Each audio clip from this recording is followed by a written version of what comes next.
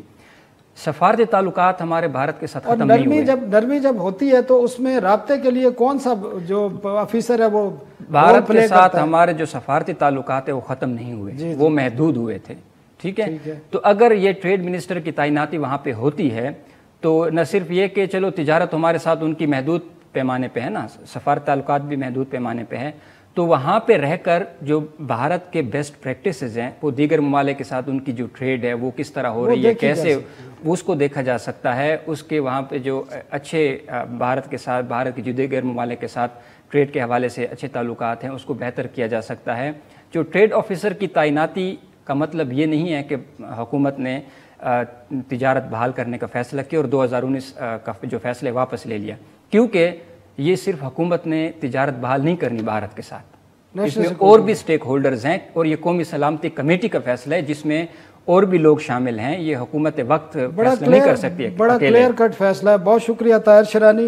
ناظرین, آپ نے سنا بھارت کے ساتھ کسی قسم کی کوئی تجارت نہیں ہوئی ہے, ایک روٹین کی تعیناتی تھی, جس طرح ایک جو اپرووڈ اسامی ہوتی ہے اس پر تعیناتی ہے, اور اس کا سارا پروسیس جو سابق حکومت ہے انہوں نے مکمل کیا, اور 1 اپریل کو سمری بھیجی گئی, لیکن 3 اپریل کو کیونکہ حکومت ختم ہو گئی تھی تو نئی آنے والی حکومت نے معمول کے طور پر اس سمری کو اپروو کیا. اس میں تجارت بھارت سے کوئی بحال نہیں ہے, تجارت جو 2019 میں معطل کی گئی تھی اسی طرح معطل ہے. ہم آئندہ ہفتے تک کے لیے اجازت چاہتے ہیں آپ سے. اللہ حافظ.